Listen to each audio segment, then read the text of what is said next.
100% chance ही मान के चलिए कि अगर आपने ढंग से ट्रीटमेंट लिया है, आपका न्यूट्रिशन साथ में अच्छा है, आपका डाइट अच्छा है, तो आप ट्रीटमेंट ठीक से लेने के बाद आपका टीबी क्योर होना ही चाहिए। तो ट्यूबरकुलोसिस या टीबी एक इन्फेक्शन है, एक तरह का कीटाणु होते हैं जिसको हम बैक्टीरिया कहते हैं, आम भाषा में भी बैक्टीरिया सब लोग जानते हैं। तो ये एक थोड़ा सा डिफरेंट तरह का बैक्टीरिया होता है जिसको माइकोबैक्टीरिया बोलते हैं।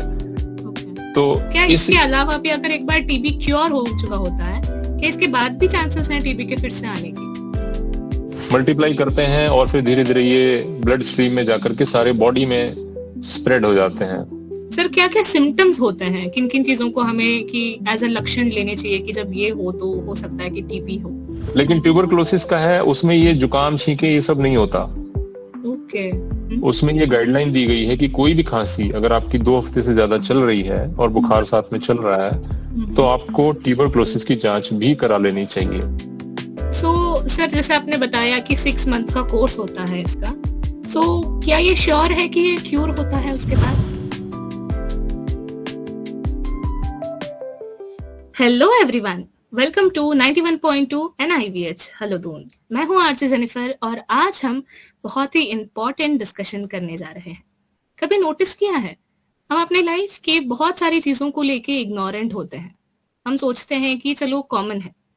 फॉर एग्जाम्पल, अगर हमारे हेल्थ में ही स्लाइट चेंजेस हो, थोड़ी सी खांसी, थकावट महसूस हो रही हो या फिर वेट लॉस हो रहा हो, हम ये सोच के इग्नोर कर देते हैं कि यार ठीक हो जाएगा। जब तक सिचुएशन अलार्मिंग नहीं बन जाती हम उसके बारे में कभी नहीं सोचते, है ना? तो ऐसे ही एक डिजीज के बारे में आज हम बात करने जा रहे हैं, ट्यूबरकुलोसिस यानी टीबी। इसका नाम तो हमने सुना होगा, पर इसके बारे में पूरी तरीके से जानकारी शायद हमें मिली भी होगी तो भी हमने कभी ध्यान नहीं दिया होगा। तो आज हमारे बीच ट्यूबरकुलोसिस के बारे में गाइड करने के लिए और इन्फॉर्मेशन देने ऑनलाइन के माध्यम से एक्सपर्ट जुड़े हैं डॉक्टर गिरीश सिंधवानी सर, जो कि professor and head of department pulmonary AIIMS Rishikesh से है। So hello sir. Hello everyone, good morning, नमस्ते सबको। आपका बहुत बहुत स्वागत है सर 91.2 NIVH हेलो दून में। Thank you so much for inviting me. Yeah, and thank you so much for making yourself available for this interview, honestly. My pleasure. It's totally my pleasure. Sir. So beginning with, सबसे पहले तो यही जानना चाहेंगे sir कि tuberculosis जिसे हम TB कहते हैं, ये होता क्या है सर? तो ट्यूबरकुलोसिस या टीबी एक इन्फेक्शन है, एक तरह का कीटाणु होते हैं जिसको हम बैक्टीरिया कहते हैं, आम भाषा में भी बैक्टीरिया सब लोग जानते हैं। तो ये एक थोड़ा सा डिफरेंट तरह का बैक्टीरिया होता है जिसको माइकोबैक्टीरिया बोलते हैं। तो इस बैक्टीरिया के संक्रमण से, फैलने से ये बीमारी होती है। तो होता क्या है कि ये कीटाणु हमारी बॉडी में प्रवेश करता है, एंटर करता है, और इसका मेन रूट जो एंट्री का है वो है हमारे सांस से। हवा में जब कोई पेशेंट, कोई इन्फेक्शन वाला पेशेंट जिसको टीबी है, एक्टिव डिजीज है, उसके लंग्स में कीटाणु है, और जब वो खांसी करता है या छींकता है तो वो कीटाणु उसके बलगम के छोटे छोटे पार्टिकल्स के साथ मिल करके उस पे वो एयर में आ जाते हैं। और उस कंटेमिनेटेड एयर को जब कोई उसके साथ में खड़ा हुआ, उसके नजदीक में है, जो उसकी रेंज में है, 2 to 4 फीट के डिस्टेंस के बीच में है, उस पार्टिकल को वो इनहेल कर लेता है, तो वो पार्टिकल जाकर के उसके लंग्स में डिपॉजिट हो जाते हैं। तो ये तरीका होता है बैक्टीरिया के फैलने का एक व्यक्ति से दूसरे व्यक्ति में। तो उसके बाद जो उसका शुरू होता है कार्यक्रम उसका ट्यूबरकुलोसिस का, कि कैसे हुआ, ये क्या होता है उसके बाद जब बैक्टीरिया हमारी बॉडी में चला गया। मतलब किन बहुत सारे मतलब ये इफेक्ट करता है सर हमारे इन ऑर्गन्स को? हाँ, तो होता ये है कि जब ये लंग्स में आकर के डिपॉजिट होते हैं बैक्टीरिया पार्टिकल्स, तो हमारी बॉडी की अपनी एक इम्यून पावर है जी। तो वो हर बैक्टीरिया को, हर ट्यूबरकुलोसिस को, या जिस भी बैक्टीरिया, जो भी बैक्टीरिया, वायरस जो भी बॉडी में आता है, इम्यून सिस्टम उसको कंट्रोल करने की कोशिश करता है। इमीडिएटली हमारे सेल्स, लिम्फोसाइट्स और मैक्रोफेजेस, बहुत सारे सेल्स जो हैं वो आकर के उसको टारगेट करते हैं कि हम इस बैक्टीरिया को मल्टीप्लाई ना होने दें। तो ये हमारी बॉडी का एक नेचुरल डिफेंस मैकेनिज्म जो यू कह लीजिए ईश्वर ने, भगवान ने बना के दिया हुआ है हमें जी। तो वो एक्ट करता है, और काफी चांसेस रहते हैं कि 90% से ज्यादा चांस रहते हैं कि ये बैक्टीरिया ग्रो नहीं करने पाएगा, और ये वहीं पे ही या तो लेटेंट हो जाएगा या डेड हो जाएगा, तो ये हमारी बॉडी टेक केयर करती है। ओके। बट कुछ कुछ चांसेस में, इन सम माइनॉरिटी ऑफ केसेस, क्या होता है कि हमारे बॉडी का इम्यून सिस्टम अगर अच्छा नहीं है, या हमने जो बैक्टीरिया का लोड लिया है अंदर में सांस में, वो बहुत ज्यादा लोड है, बहुत सारे बैक्टीरिया हमने ले लिए हैं जिसको सारा बॉडी का मैकेनिज्म किल नहीं कर पा रहा है। ओके। तो फिर ये बैक्टीरिया वहां पे जाकर के मल्टीप्लाई करने लगते हैं। ओके। मल्टीप्लाई करते हैं और फिर धीरे धीरे ये ब्लड स्ट्रीम में जाकर के सारे बॉडी में स्प्रेड हो जाते हैं। ओके। अब सारी बॉडी में स्प्रेड होने का मतलब ये है कि शरीर में जितने भी ऑर्गन्स हैं सभी के अंदर जाकर के ये अपना सीड बना देते हैं। ओके। तो जैसे आपका सवाल था कि ये कौन से ऑर्गन को इफेक्ट कर सकता है, तो जवाब ये है कि ये किसी भी ऑर्गन को इफेक्ट कर सकता है। ओके, सिर्फ लंग्स पे खतरा नहीं है मतलब? हाँ, लेकिन लंग्स और कुछ ऑर्गन ऐसे हैं जिन पे इसका इफेक्ट ज्यादा कॉमन होता है। जैसे कि लंग्स का ट्यूबरकुलोसिस सबसे ज्यादा कॉमन है जी। और इसके साथ प्रॉब्लम ये है कि लंग्स का ट्यूबरकुलोसिस जो है वो स्प्रेड कर सकता है। जैसे मैंने बताया, खांसी करते हुए बैक्टीरिया बाहर निकलेंगे, दूसरे व्यक्ति को चले जाएंगे।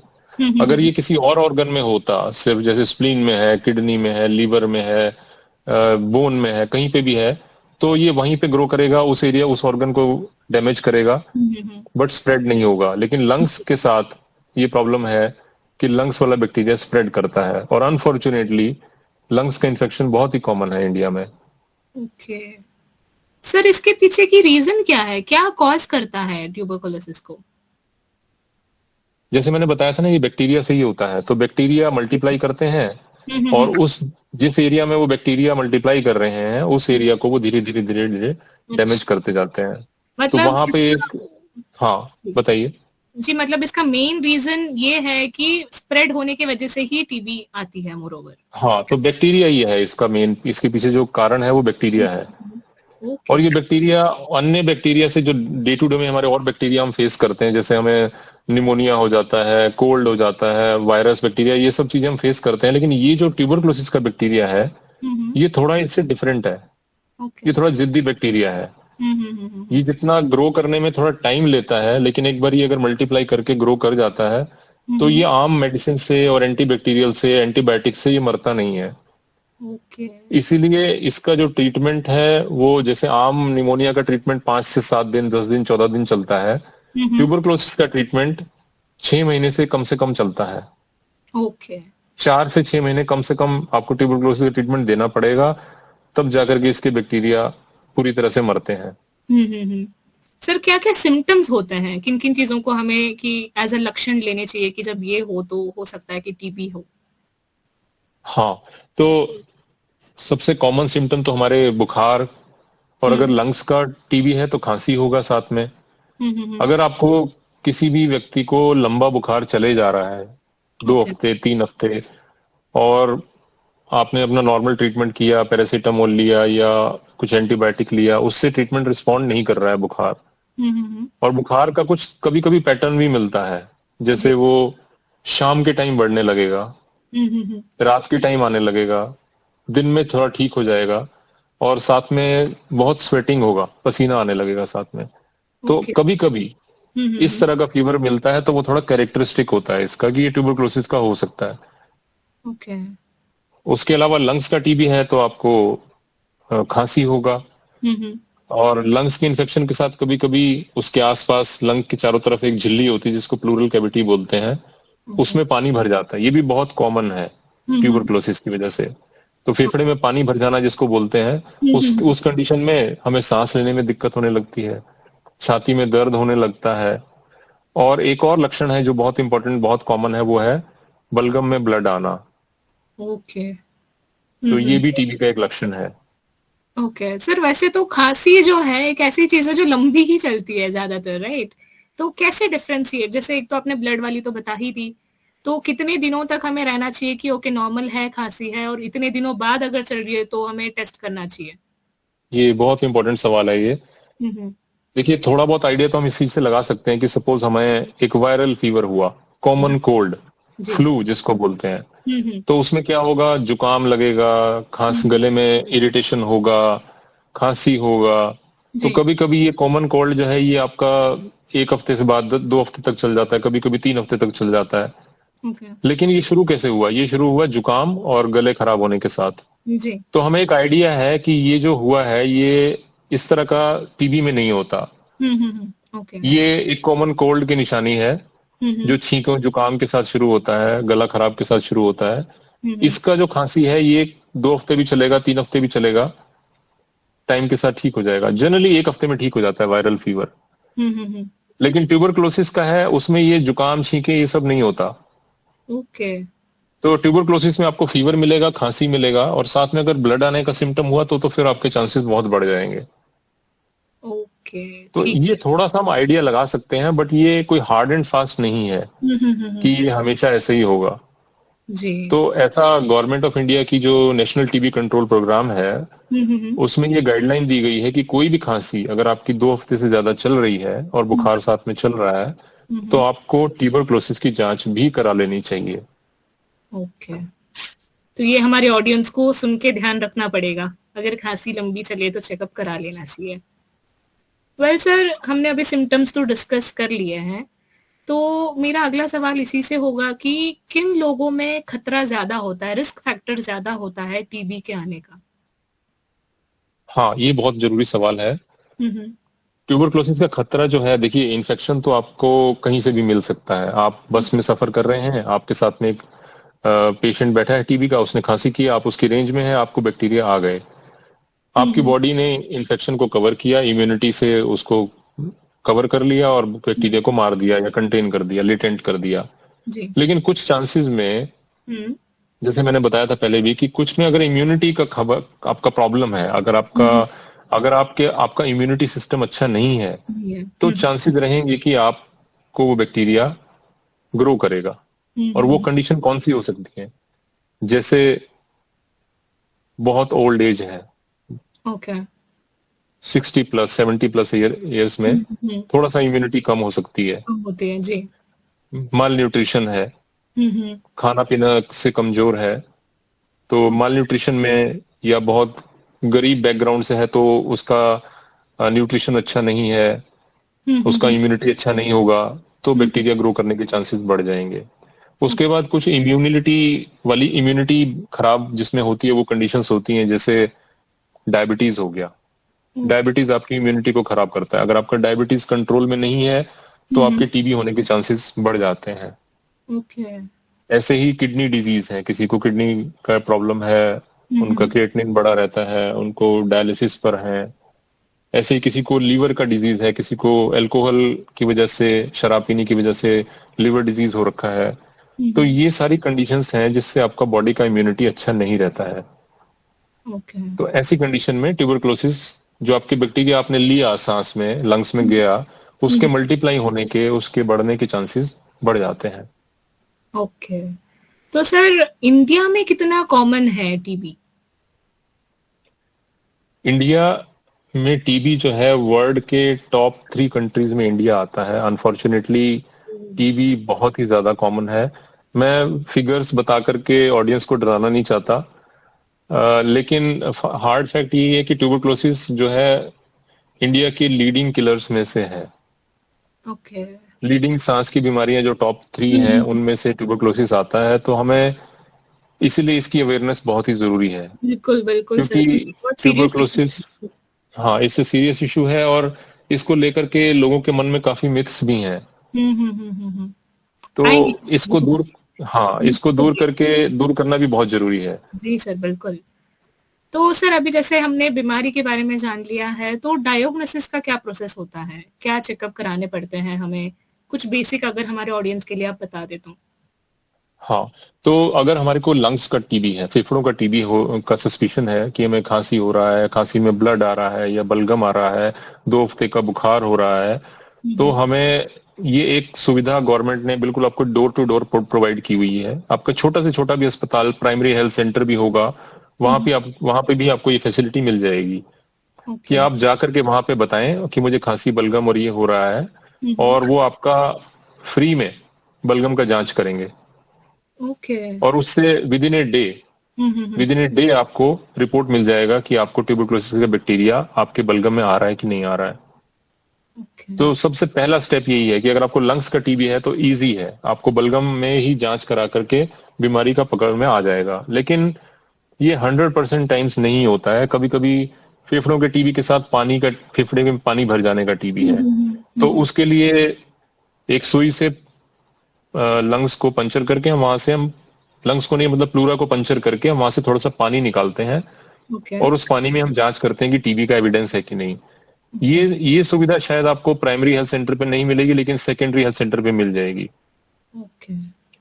तो डिपेंड करता है कि आपको जो ट्यूबरकुलोसिस है, टीबी है, वो कौन से ऑर्गन का है, उस हिसाब से आपको टेस्ट करना होता है। तो सबसे आसान तो ये है कि लंग्स का टीबी है, फेफड़ों का टीबी है, तो आप बलगम का जांच कराइए और आपको पता लग जाएगा। उसके बाद गवर्नमेंट की तरफ से फ्री ट्रीटमेंट अवेलेबल है।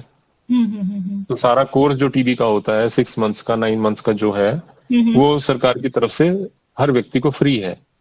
ओके। तो मतलब कोई कंडीशन चीज है वो भी इसी में कवर हो गई, ट्रीटमेंट के साथ वो भी कवर होती है। यस। तो कुछ कंडीशंस में आपको टर्शरी सेंटर पे जाना पड़ता है, जैसे दिमाग का टीबी हो गया, बोन का टीबी हो गया, पेट में एब्डोमेन में कहीं ट्यूबरकुलोसिस हो गया, तो आपको एडवांस टेस्टिंग की जरूरत पड़ेगी और उसके लिए आपको किसी टर्शरी केयर सेंटर पे या मेडिकल कॉलेज में या बड़े अस्पताल में जाना पड़ सकता है। ओके। तो मतलब पहला स्टेप यही है कि अगर हम प्राइमरी सेंटर में भी जाते हैं तो हमें डायग्नोसिस तो पता चल ही जाता है कि टीबी है कि नहीं है, उसके बाद वो हमें गाइड करेंगे कि हमें क्या करना है, राइट? हाँ, पहले स्टेप पे अगर प्राइमरी हेल्थ सेंटर पे जाते हैं और बलगम में टीबी आ गया तो ठीक है, हमने पकड़ लिया बीमारी। लेकिन अगर ऐसा हुआ कि हमें बलगम में टीबी नहीं मिल रहा है और वो टीबी कहीं और का है, किसी और ऑर्गन का है, तो उसके लिए फिर हमें हायर सेंटर पे जाना पड़ सकता है। ओके। सो सर, जैसे आपने बताया कि 6 मंथ का कोर्स होता है इसका, सो क्या ये श्योर है कि ये क्यूर होता है उसके बाद? देखिए, बहुत रेयर ही कोई चांस होगा कि टीबी का ट्रीटमेंट अगर आपने ढंग से ले लिया तो क्योर ना हो। इसके चांसेस बहुत ही कम है। आप यूं समझिए कि 100% चांस ही मान के चलिए कि अगर आपने ढंग से ट्रीटमेंट लिया है, आपका न्यूट्रिशन साथ में अच्छा है, आपका डाइट अच्छा है, आपकी जो बीमारियां हैं जैसे शुगर है वो पूरी तरह कंट्रोल में है, तो आप ट्रीटमेंट ठीक से लेने के बाद आपका टीबी क्योर होना ही चाहिए। कुछ 1-2% चांस में आपको ऐसा आपकी किस्मत अगर ठीक नहीं है तो आपको ऐसा बैक्टीरिया कोई मिल गया जिसपे मेडिसिन असर नहीं कर रही हैं, तो आपकी किस्मत थोड़ी खराब हो सकती है। बट अदरवाइज ज्यादातर चांसेस में लेकिन कंडीशन मैंने आपको साथ में बताई है कि ट्रीटमेंट ठीक से लिया जाए। वो कहने से मेरा मतलब ये है कि होता क्या है कि मैं ये एक जनरल बात बता रहा हूँ जी। अगर आपको 5 दिन का एंटीबायोटिक लेना पड़ता है और आपको 3 दिन में आपको लगता है कि मेरा गला बिल्कुल ठीक हो गया है, अब मुझे एंटीबायोटिक और नहीं लेने की जरूरत है, डॉक्टर ने मुझे ऐसे ही एक्स्ट्रा दवाई दे दी है, तो हम खुद ही डॉक्टर बन के उसे हम उसको छोड़ देते हैं। अब ये इससे होता क्या है कि कुछ इन्फेक्शन रह जाता है जी। बॉडी उसको कवर कर सकती है लेकिन हमेशा नहीं। अब 5 दिन का एंटीबायोटिक जो हमें लेना इतना मुश्किल प्रतीत होता है, आप सोचिए 6 महीने का ट्रीटमेंट, बिल्कुल, और उसमें कई सारी गोलियां लेनी पड़ती हैं हमें। 4 से 5 टेबलेट्स आपको रोज सुबह खाली पेट लेना, और उसके बाद आप 1 महीने के बाद आपको लगने लगता है कि मुझे फीवर भी नहीं है, मुझे खांसी भी नहीं है, मेरा ब्लड भी आना रुक गया है, अब मुझे मेडिसिन लेने की जरूरत क्या है। तो ऐसी कंडीशन में बहुत चांसेस रहते हैं कि आप ट्रीटमेंट छोड़ देते हो।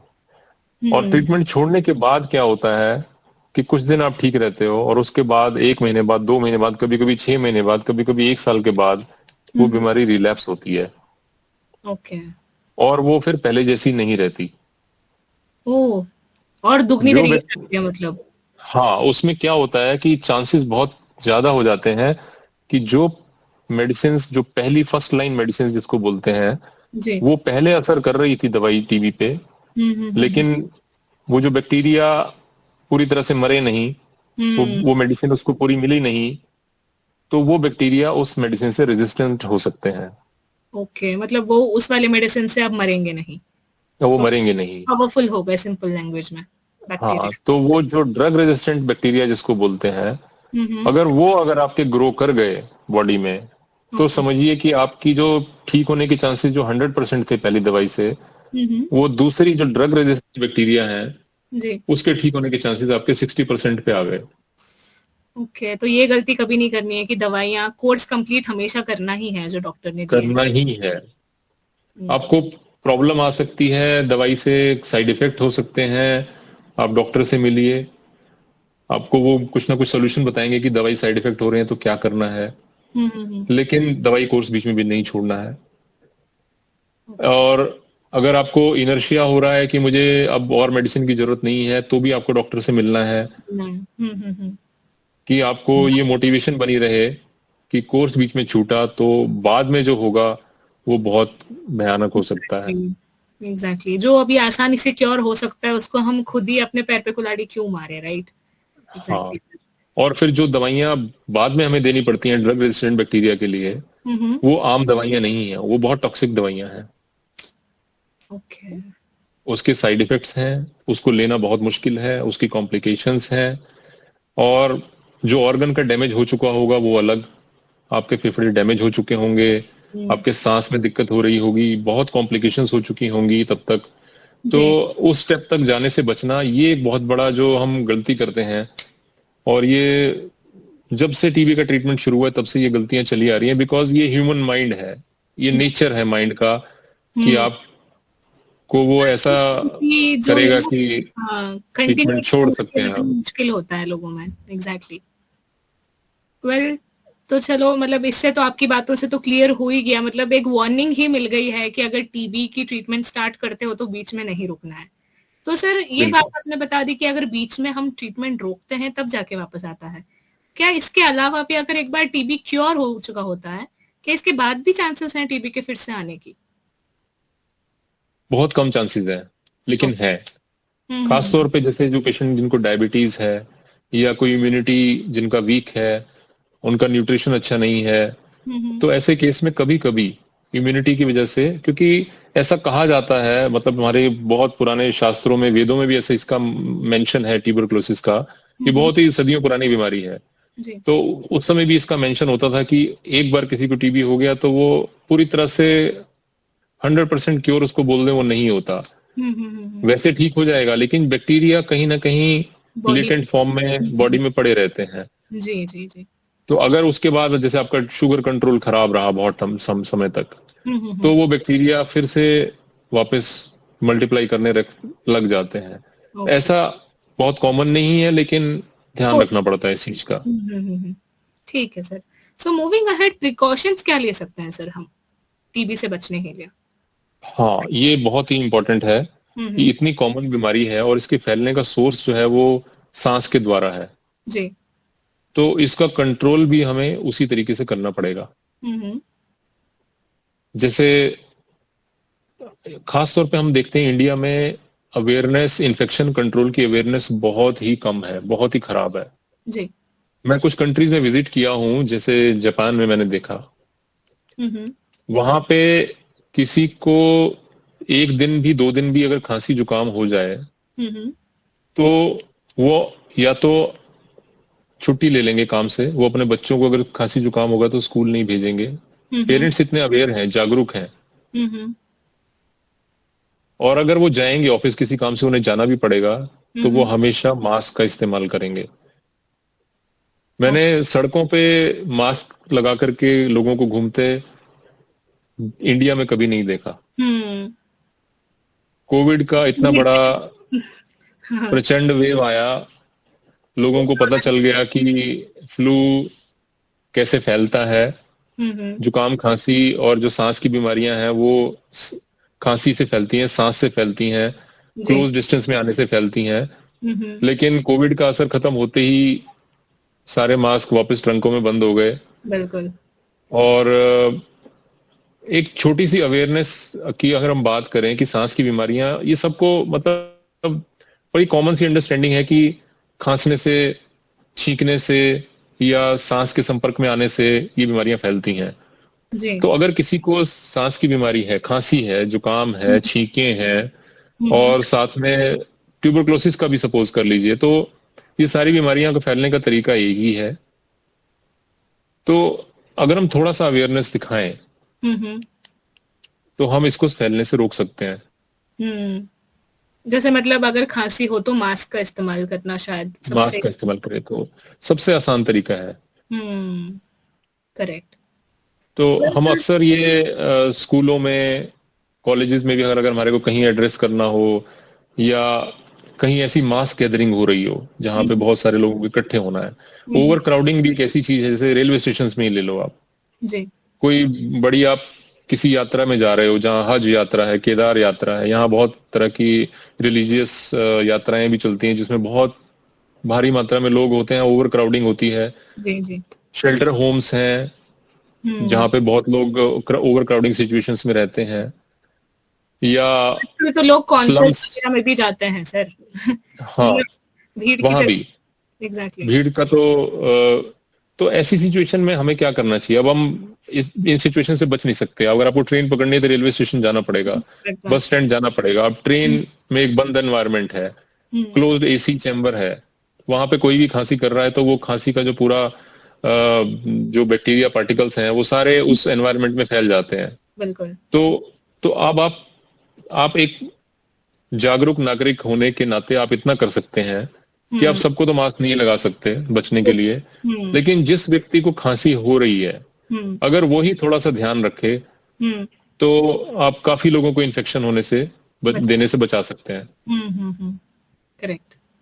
अब इसकी प्रिकॉशंस को थोड़ा और अगर डिटेल में जाएं तो घरों में या शेल्टर होम्स में या जहां पर भी हैं, अगर हम वेंटिलेशन की बात करें, अगर वेंटिलेशन प्रॉपर है, खिड़कियां खुली हुई हैं, हवा चारों तरफ से आराम से आ जा रही है, बंद एनवायरनमेंट नहीं है, तो दिन भर अगर आप खिड़कियों को खोल के भी रखते हैं तो वो एक, सर्दियों की बात नहीं कर रहे जब पॉसिबल नहीं है, लेकिन अदरवाइज आप खिड़कियां खोल के रखते हैं, दरवाजा खोल के रखते हैं तो वेंटिलेशन हो जाता है, उससे बैक्टीरिया का पॉपुलेशन काफी कम हो जाता है घर के अंदर। ऐसे ही जहां पे भी क्राउडिंग होता है उसको हमें खोल के रखना चाहिए। तो ये तो वेंटिलेशन की बात हुई। जहां पे लाइट की बात है, लाइट भी अगर किसी घर में या किसी जगह पे अच्छी लाइट पड़ती है, सनलाइट पड़ती है, तो वहां पे भी बैक्टीरिया का कंसंट्रेशन कम हो जाता है। ओके।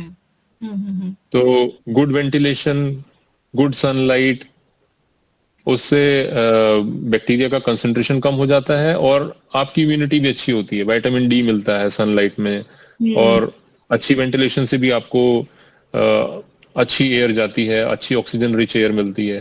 तो ये सब फैक्टर्स हैं जो एनवायरमेंटल फैक्टर्स हैं जिसको हम कुछ हद तक कंट्रोल कर सकते हैं। मतलब नॉर्मल है, इसमें कुछ हमें एक्स्ट्रा एफर्ट्स तो करने नहीं है ना, जो नेचर ने दिया है बस उसी का इस्तेमाल सही तरीके से करना है।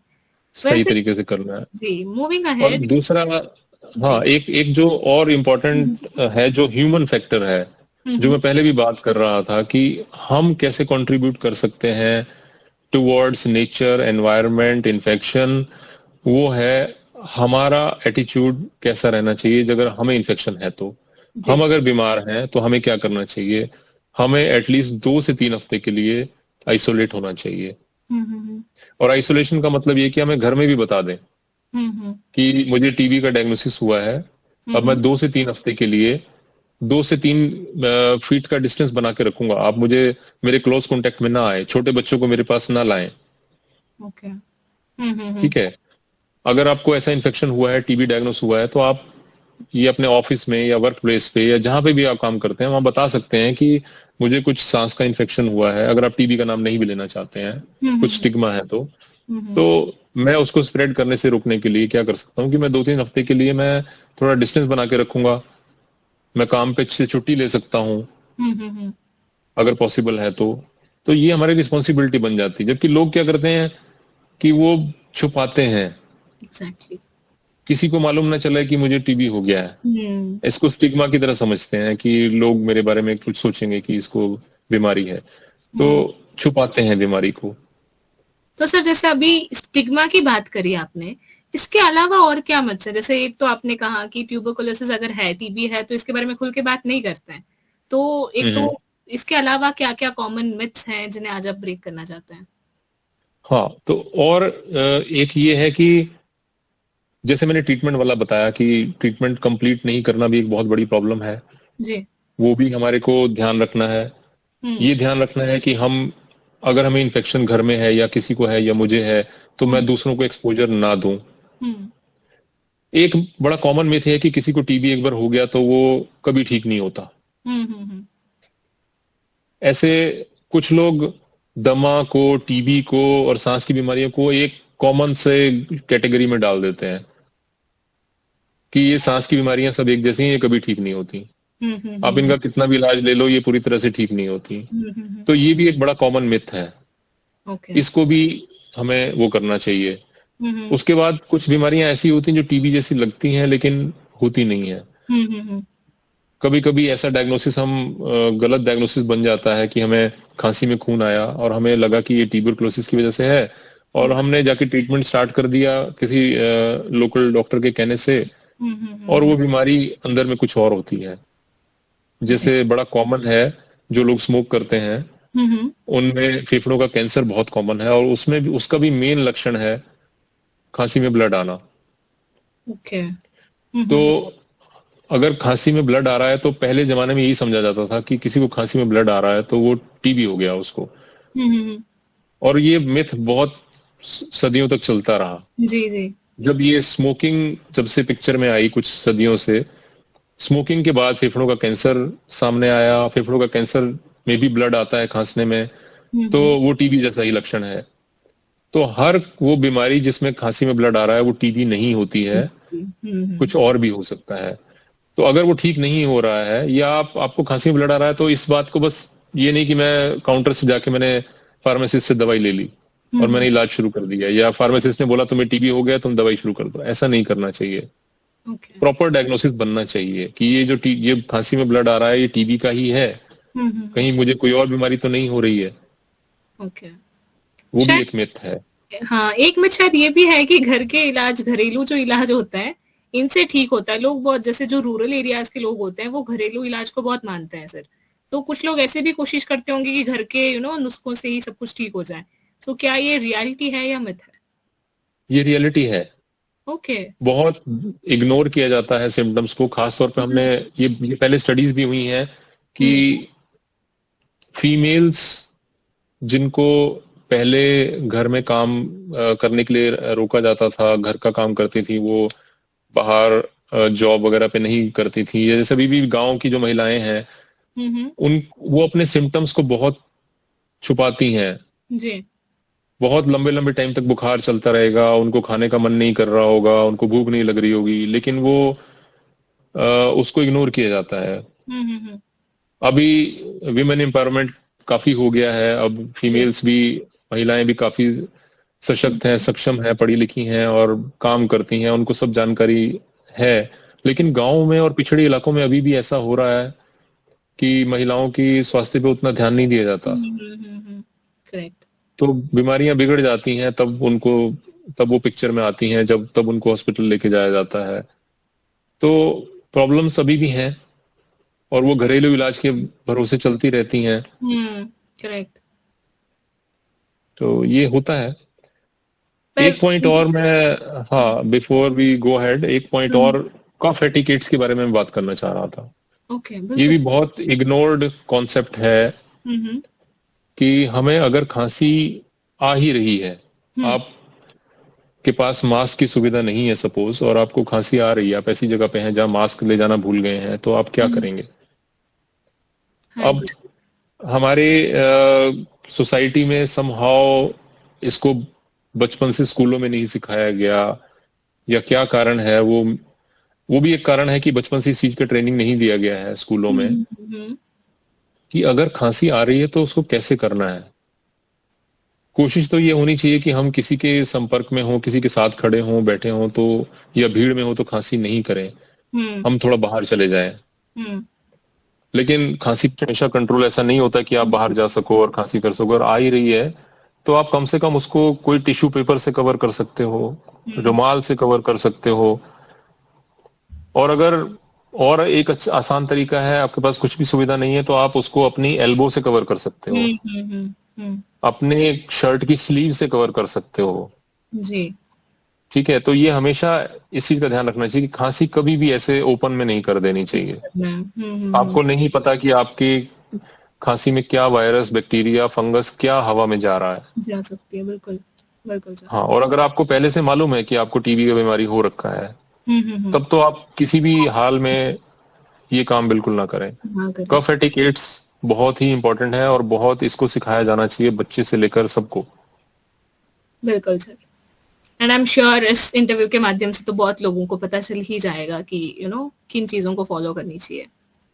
बिल्कुल। मूविंग अहेड सर, मिथ्स तो हमने कवर कर लिए हैं। एंड एक फैक्टर ये भी होता है, अगर कोई डायग्नोस्ड है टीबी से, तो फैमिली का किस तरीके से सपोर्ट होना चाहिए, कैसे उनको संभालना चाहिए, अपने घर वालों को कैसे ट्रीट करना चाहिए इमोशनली भी, क्योंकि जैसे आपने कहा कि जैसे टीबी का अगर नाम आता है तो लोग डरते भी हैं बहुत, तो उनको एकदम एकदम ही आइसोलेट कर देते हैं कि यार इसके पास नहीं जाना या फिर जो भी है। तो किस तरीके से प्रॉपर मैनेजमेंट होना चाहिए फैमिली के तरफ से या आसपास के लोगों की तरफ से? बहुत इंपॉर्टेंट सवाल है ये। Thank you for bringing it up. एक फैक्टर मैं बताना भूल गया था जो हमारी इम्यूनिटी को खराब करता है, जो टीबी या किसी भी बीमारी को बढ़ाने में हेल्प करता है, वो है स्ट्रेस। ओके। साइकोलॉजी हमारी बॉडी की हेल्थ पे बहुत बड़ा इम्पैक्ट डालती है। अगर हम क्रॉनिक स्ट्रेस में हैं, लंबे टाइम तक किसी परेशानी से गुजर रहे हैं, या ओवर थिंकिंग कर रहे हैं, या अपनी जॉब में परेशान है, कुछ भी है, रिश्तों में परेशानी नहीं है, कुछ भी इशू है जो आपकी साइकोलॉजी को डिस्टर्ब कर रहा है, वो इन्फेक्शंस, इम्यूनिटी सब पे असर डालता है। ओके। तो ट्यूबरकुलोसिस या कोई भी बीमारी फॉर दैट मैटर एक स्ट्रेस लाती है अपने आप में जी। और अगर वो स्ट्रेस चलता रहता है तो बीमारी ठीक होने के चांसेस भी कम हो जाते हैं, कम हो जाते हैं।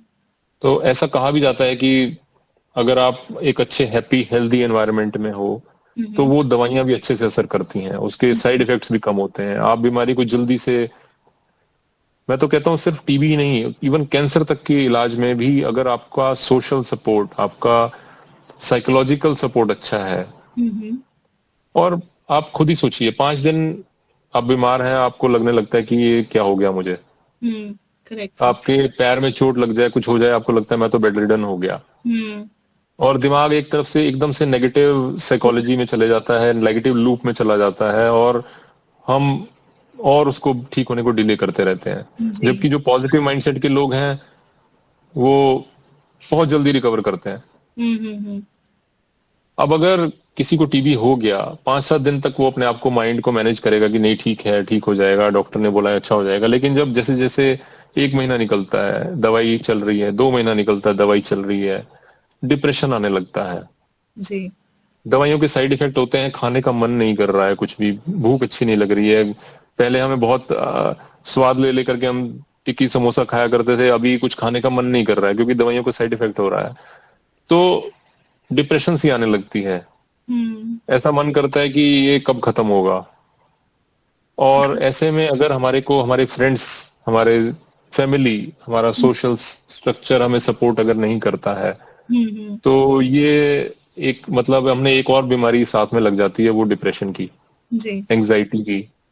साइकोलॉजी जो है बहुत इंपॉर्टेंट रोल प्ले करती है। तो ऐसे में फैमिली और फ्रेंड्स ये हमारे बड़े मेन फैक्टर रोल प्ले करते हैं कि उनका सपोर्ट अगर हमें है, और ये उनकी रिस्पॉन्सिबिलिटी है कि उसका मूड एलिवेट करके रखें पेशेंट का, उसको मोटिवेट करते रहें कि आपको दवाई रेगुलर खानी है, आपको हम बाहर घूम के आते हैं, या उसको किसी भी तरह, जिस तरह से भी वो खुश होता है उसको हेल्प करना है, उसका मूड ठीक करने में।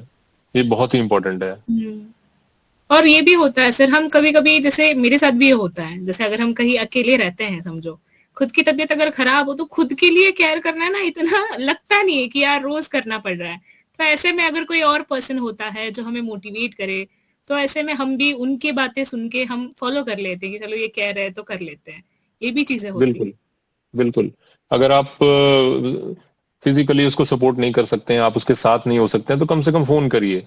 बिल्कुल। आप रोज फोन करके उससे बात करिए कि भाई क्या हाल है तुम्हारा, कैसे चल रहा है, तुम्हारा ठीक हो रहा है, मैं तुम्हारे डॉक्टर से मिला, उसने अच्छा रिस्पॉन्स बताया है। तो पॉजिटिव बातें करने से भी माइंड का एक पॉजिटिव लूप बनता है। जी।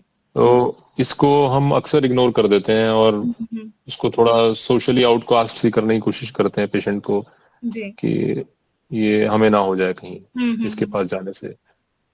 तो ये कुछ फैक्टर्स हैं टीबी के साथ, बट हाँ जितना हम कर सकते हैं पेशेंट के लिए हमें करना चाहिए।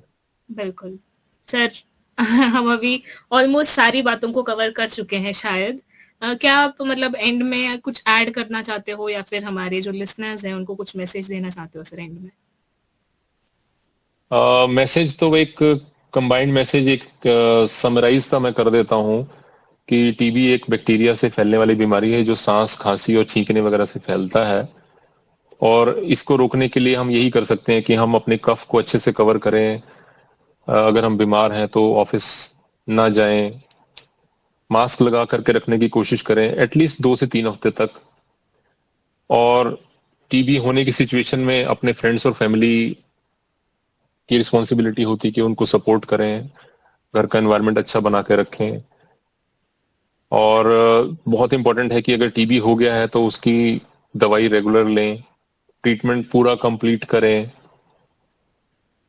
बस ये सब चीजें हैं जिसका हमें अगर हम ख्याल रखते हैं तो आई थिंक हम गवर्नमेंट और WHO सब लोग बहुत कोशिश कर रहे हैं कि टीबी को एलिमिनेट किया जाए।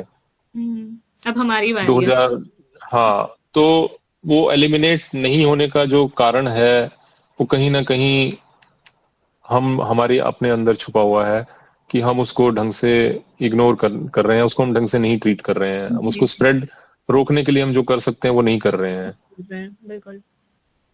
सो यस, अवेयरनेस की तो चीजें चल ही रही हैं सर। आई एम श्योर एक दिन ऐसा आएगा कि सब अवेयर होंगे और रिस्पॉन्सिबल भी होंगे इक्वली, कि वो समझ जाएंगे कि उनकी क्या रिस्पॉन्सिबिलिटी है। Well sir, thank you so much. बहुत ही सिंप्लीफाइड और सिंपल तरीके से आपने समझाया है ट्यूबरकुलोसिस के बारे में, क्योंकि अक्सर ये होता है कि कुछ डाउट्स ऐसे होते हैं जिसको क्लियर करने के लिए हमें लगता है कि किससे पूछा जाए, क्योंकि आसपास वीडियोस वगैरह भी होती हैं पर कुछ ऐसे टर्मिनोलॉजीज होती हैं जो हमें समझ में नहीं आती। So thank you so much for that. Thank you so much for making yourself available and giving us time for this interview. And thank you so much for inviting me. I am very happy to be part of this event. और मुझे अच्छा लगा। आप आगे भी मुझे इसके लिए इनवाइट करेंगे। I'll be happy to participate. Thank you so much sir. तो एंड में हमारे लिसनर्स के लिए भी मैं यही कहना चाहूंगी कि यस, हमने सर से ये सब जान लिया कि ट्यूबरकुलोसिस क्या होता है, क्यों होता है, कैसे होता है, पर ये भी जाना हमने कि अगर हम उसके सही तरीके से ट्रीटमेंट को फॉलो करें तो क्यूरेबल है। तो इसीलिए अपनी रिस्पॉन्सिबिलिटी को निभाएं। अपने आसपास अगर किसी को टीबी है तो उनको सपोर्ट भी करें, उनको मोटिवेट करें, दवाइयां कंटिन्यू लेते रहें and be a responsible citizen, ताकि हम खुद को भी स्वस्थ रख सकें, हमारे आसपास के एनवायरनमेंट को भी स्वस्थ रख सकें। तो इसी के साथ ऐसे ही इंफॉर्मेटिव एंड इंटरेस्टिंग वीडियोस के लिए हमारे साथ बने रहिएगा only on 91.2 NIVH। Hello Doon. Thank you. नमस्कार। Thank you sir, thank you so much.